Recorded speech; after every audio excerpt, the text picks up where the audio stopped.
ඉතින් ගිය සති කිහිපය තුල ෆුල් රීස්ටෝර් කරලා යවපු බයික් එකක් තමයි මේ තියෙන්නේ.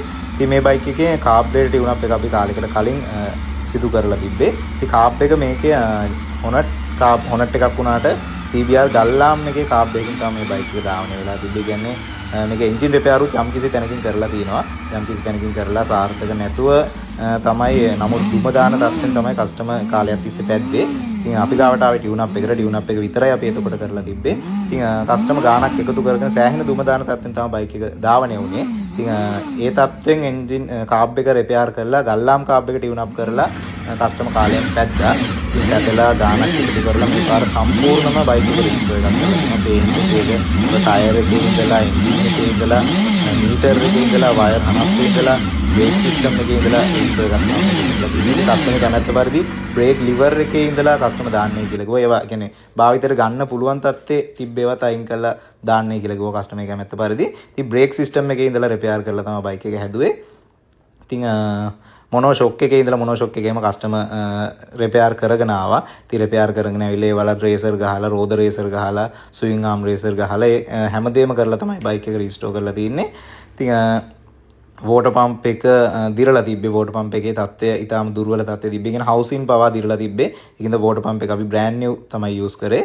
වෝටර් පම්ප් එක බ්‍රෑන්ඩ් නිව් යූස් කළේ. වගේ මීටර් වල ඉඳලා තිබ්බ අවුල් ගැටලු සියලුම දේවල් නිරාකරණය කළා. වයරින් වල තිබ්බ ගැටලු නිරාකරණය කළා. ඒ වගේම ඩයල් පෑඩ් එක කස්ටමර් මොඩිෆයි ඒවා අරන් ඇවිල්ලා තිබ්බා. ඉතින් ඒ දේවල් දාලා ෆෝක් බට ගෝල්ඩ් කලර් එකෙන් කස්ටමර් ගෙනල්ලා තිබ්බා. ඉතින් ඒ දේවලුත් දාලා කස්ටමර්ගේ කැමැත්ත පරිදි සම්පූර්ණ ෆුල් රීස්ටෝර් එකක් තමයි ගියේ. ඒ වගේම රනින් පැත්තේ කන්ඩිෂන් ටික අපි ඔක්කොම සිද්ධ කරලා තින්නේ.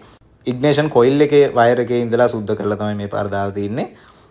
ඉතින් එන්ජින් රිපෙයාර් එකකදී කියන්න ඕනේ අපිට ජෙනුයින් මිලදී ගන්න තියෙන සීමිත ස්පෙයා පාර්ට්ස් ප්‍රමාණයක් විතරයි අපිට ජෙනුයින් මිලදී ගන්න තියෙන්නේ. ඉතින් වෑල් රබර් ටික එතකොට වෑල් රබර් ගන්න තියෙනවා. එතකොට ගෑස්කට් එක ගන්න තියෙනවා. ස්පොකට් ඔයිල් සීල් ගන්න තියෙනවා. හෙඩ් රබර් ටික ගන්න තියෙනවා. ඉතින් මේ වගේ සුළු ස්පෙයා පාර්ට්ස් ටිකක් විතරයි අපිට ජෙනුයින් මිලදී ගන්න පුළුවන් වෙන්නේ. ඉතින් ජෙනුයින් ස්පෙයා පාර්ට්ස් ටික දැන්ට නිෂ්පාදනය වෙන්නේ චයිනාවල.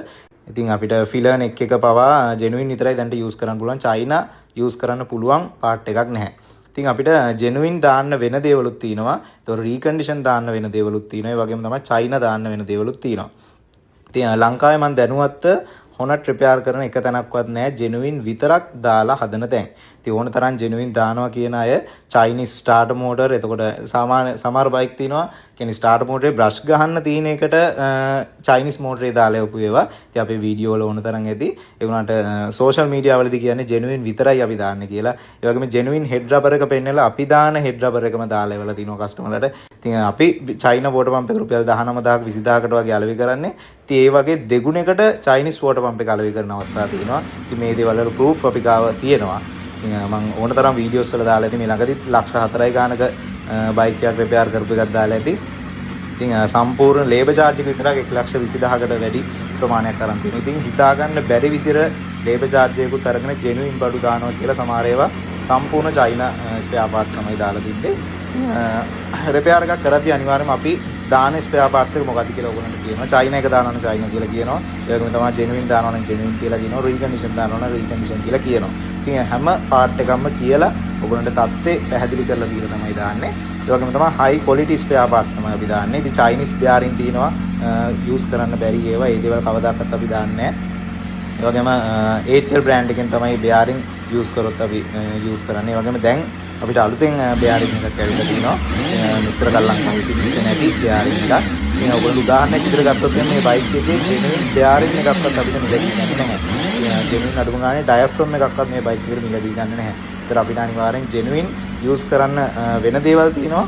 ඒ වගේම චයිනා යූස් කරන්න වෙන දේවල් තියෙනවා. ඒ වගේම රීකන්ඩිෂන් යූස් කරන්න වෙන දේවල් තියෙනවා. ඉතින් මේ බයික් එකේ රීකන්ඩිෂන් ක්‍රෑන්ක් එකක් තියලා ඔක්කොම දේවල් හරි විදියට රිපෙයාර් එක කරලා දිනවා. වෑල් රබර් එකේ ඉඳලා දාලා තමයි රිපෙයාර් එක කරේ. ඉතින් කිසිම ප්‍රශ්නයක් නැතුව කාලයක් ධාවනය කරන්න පුළුවන් වෙන්න තමයි බයික් එක රිපෙයාර් කරලා දිනේ. ඒ වගේම කස්ටමර් කාබ් එක ගල්ලාම් එකක් තිබ්බි. ඉතින් ඒ කාබ් එක අලෙවි කරලා හොනට් කාබ් එකක් තියලා මේ පාර හරි විදියට බයික් එක රීස්ටෝර් කරලා තිනවා.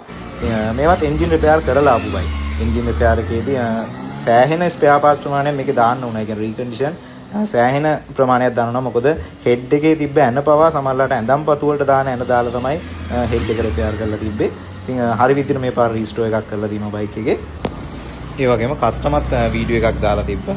කස්ටමර්ට ගිය ගණන් පිළිබඳව රීස්ටෝර් එකට කොච්චර මුදලක් වැය වුණාද කියලා. ඉතින් කස්ටමර් දාපු වීඩියෝ එකේ ලින්ක් එකත් මම කමෙන්ට් සෙක්ෂන් එකේ දාලා තියන්නම්.